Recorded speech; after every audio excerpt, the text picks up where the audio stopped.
Good Sunday morning, everyone, and welcome into today's daily Bible reading for October the 22nd. Today we are reading together in First Chronicles chapter 27. First Chronicles chapter 27, which is going to tell us about the secular cabinets of David's officials. We're not going to have any mention here within chapter 27 about the temple. And yet, I want to recognize that this is still a very important text whenever it comes to just the overall operation, again, of Israel during the time of David and then after the time of David as well. So let's read about that here in First Chronicles chapter 27. In verse number 1, this is the list of the Israelites, the family heads, the commanders of the thousands and the commanders of hundreds, and their officers who served the king in every matter to do with the division that were on rotating military duty each month throughout the year. There were 24,000 in each division. Jashobeam, son of Zabdiel, was in charge of the first division for the first month. 24,000 were in his division. He was a descendant of Perez and chief of all the army commanders for the first month. Dodai, the Ahohite, was in charge of the division of the second month, and Mikloth was the leader. 24,000 were in his division. The third army commander, as chief for the third month, was Benaniah, son of the priest Jehoiada. 24,000 were in his division. This Benaniah was a mighty man among the 30 and over the 30, and his son Mizabad was in charge of his division. The fourth commander for the fourth month was Joab's brother Asahel, and his brother Zebediah was the commander after him. 24,000 were in his division. The fifth for the fifth month was the commander Shamhuth, the Israelites. 24,000 were in his division. The sixth for the sixth month was Ira, son of Ikesh, the Tekoites. 24,000 were in his division. The seventh for the seventh month was Helez, the Palanites, from the descendants of Ephraim. 24,000 were in his division. The eighth for the eighth month was Sibbecai, the Hushathite, a Zerahite. 24,000 were in his division. The ninth for the ninth month was Abiezer, the Anathothite, a Benjaminite. 24,000 were in his division. The 10th for the 10th month was Maharai, the Netophathite, a Zerahite. 24,000 were in his division. The 11th for the 11th month was Benaniah, the Pirathonite, from the descendants of Ephraim. 24,000 were in his division. And the 12th was for the 12th month was Heldai, the Netophathite of Othniel's family. 24,000 were in his division. The following were in charge of the tribes of Israel. From the Reubenites, Eleazar, son of Zikri, was the chief official. For the Simeonites, Shephatiah, son of Maacah. For the Levites, Hashabiah, son of Kemuel. For Aaron, Zadok. For Judah, Elihu, son of David's brothers. For Issachar, Omri, son of Mikael. For Zebulun, Ishmaiah, son of Obadiah. For Naphtali, Jeremoth, son of Azriel. For the Ephraimites, Hoshea, son of Azaziah. For the half-tribe of Manasseh, Joel, son of Pediah. For the half-tribe of Manasseh in Gilead, Edo, son of Zechariah. For Benjamin, Jaasiel, son of Abner. For Dan, Azarel, son of Jeroham. They were the leaders of the tribes of Israel. David didn't count the men aged 20 or under, for Yahweh had said he would make Israel as numerous as the stars of the sky.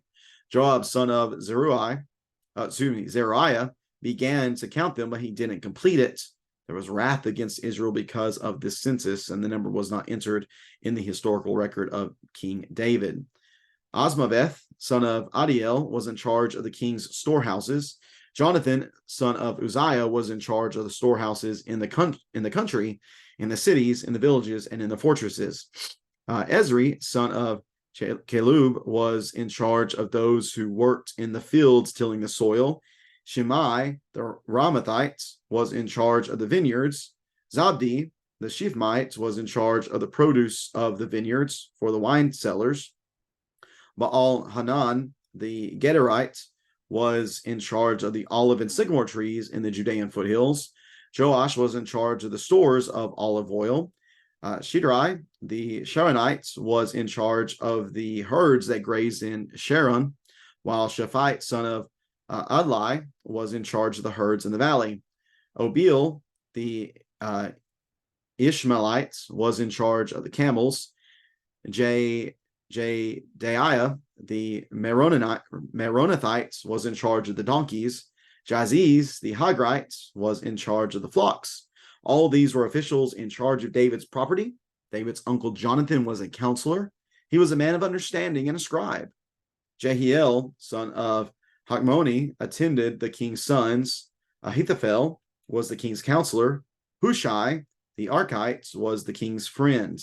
After Ahithophel came Jehoiada, son of Benaniah. Then Abiathar. Joab was the commander of the king's army. And that is First Chronicles chapter 27. First Chronicles chapter 27. You might be thinking, okay, well, in these last few chapters, again, we've been focusing on David preparing for the kingdom to continue to run smoothly and to even operate in a temple setting after his passing, because again, he wanted to build the temple for Yahweh, but was told that was not going to be his responsibility and duty.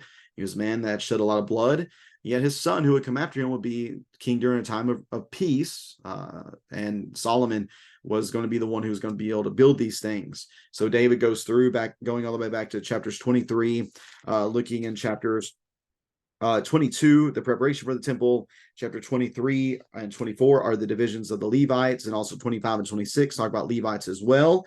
Again, they were going to be taking a part in the main temple life from day to day. So once we get to chapter 27, we was thinking, okay, well, now here's the lesser important things. Here's the secular. Here's the normal. Here's what we might think as just the mundane task within Israel. After all, the temple is not mentioned here. And it's no longer just the Levites who are under consideration, but all Israel. And yet, here's what I want us to recognize from this chapter. They all helped the nation to operate smoothly alongside the temple. I don't think within Israel, and I don't think this should be true within our lives as well, I don't think there was this huge separation between the sacred and the secular.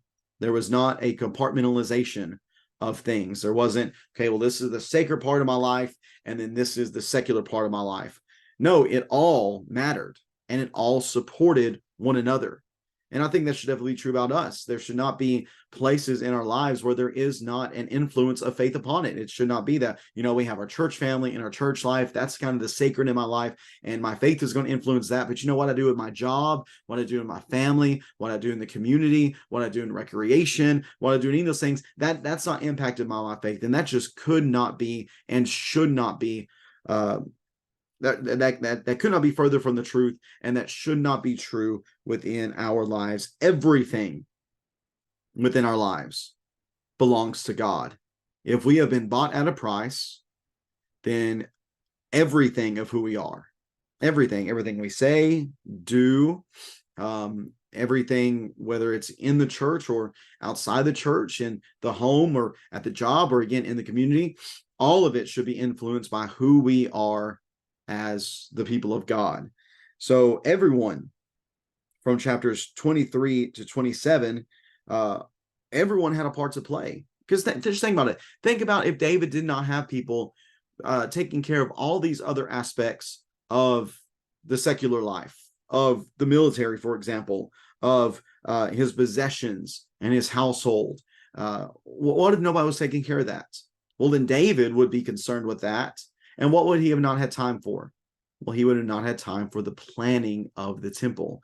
He would not have had time to assign the duties of the Levites and to make sure they were ready to go and able to operate as the very special servants within the kingdom, within the temple and its operations. So all of this stuff goes together very, very well. And yet we want to recognize too that it was not David who was, while David was the one doing a lot of these things and had helpers along with him, I want to recognize verse 23, that it tells us that Yahweh had said he would make Israel as numerous as the stars of the sky. This is in reference to the census that was taken that should not have been taken, the issues there. But just note again that this is mentioned that it was Yahweh who made Israel as numerous as the stars of the sky. It was Yahweh and his wisdom and his provisions that worked with David to accomplish all these various things. And David recognized that. And David, I think one of the reasons why he was so musically inclined was because in the music of the temple, let me see here. I think I saw a place specifically where it was mentioned back in a reading yesterday. Oh, let's see. Maybe it wasn't yesterday, maybe it was the day before that, but I'm pretty sure it said something specifically about the giving of thanks through the music that was offered up. Oh, there it is. Yes, in First Chronicles 25, in verse number 3, talks about all these individuals. They were prophesying to the accompaniment of lyres, giving thanks and praise to Yahweh. Giving thanks and praise to Yahweh. So in the music of the temple, and again, part of that design for David was to give thanks. Thank God for all of these many Levites and the many talents and skills that they had to be able to serve the temple in these various ways. Thank God for the rest of Israel from all these different tribes who were able to serve in the military and who were able to serve in these other capacities within the nation, because it allowed the nation to function well. But here's what it also did. It allowed the nation to know that it was ready to build the temple, that everything in the nation was set in order. Everything in the nation was accounted for and taken care of. So now we can make sure that we have people who can focus on what was most important. Was making sure that Yahweh had a permanent residence, a permanent dwelling place among his people in the temple. And David, again, unfortunately, David was not the one who was going to be able to build the temple and to experience that. But he did everything he could up until that point to prepare for it and to allow the people to know that they were ready for this awesome task and the awesome blessings that would come from it. And again, so many lessons for us too, thinking about our role within our local church family, within the kingdom as a whole, and we all have a part to play, and then we need to play that well to God's glory. If you have any questions about this text here in First Chronicles 27, please feel free to leave that in the comments section below. And I appreciate you taking some time on this Sunday to read along with me. I'm looking forward to being with everybody here in just a little while for our Bible study and our worship assembly. Our Bible study at 10 a.m. and our worship assembly at 11 a.m. In the 11 o'clock hour, I'm going to do one of our lessons on being ready and knowing how to answer. A lot of people right now are thinking about Israel and a lot of the sad things that are happening in the Middle East right now. And a lot of people have questions about Israel. What role does Israel play in Christianity today? How does God view Israel? We're going to examine some of those questions and look at some factors that I think influence the answer. We're really going to spend a lot of time. I wish we could spend a lot of time. We're going to look at Romans chapters 9, 10, and 11, having to do just an overview of that text. But I think that text will help to lead us to understand the place that Israel has in the eyes of God today. And just so we can know how to have those conversations if people ask us those questions or bring up those subjects. So I hope that you'll be there to be able to study along with me in that, or on that particular idea, knowing how to answer about questions of Israel today. Again, I appreciate you taking time to read along with me today. If you see Katie while we're at church, tell her happy birthday.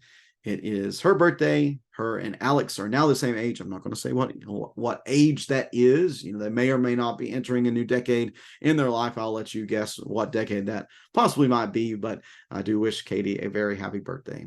Thanks again, everybody, for tuning in today. Have a great rest of your Lord's Day. Take care, and God bless.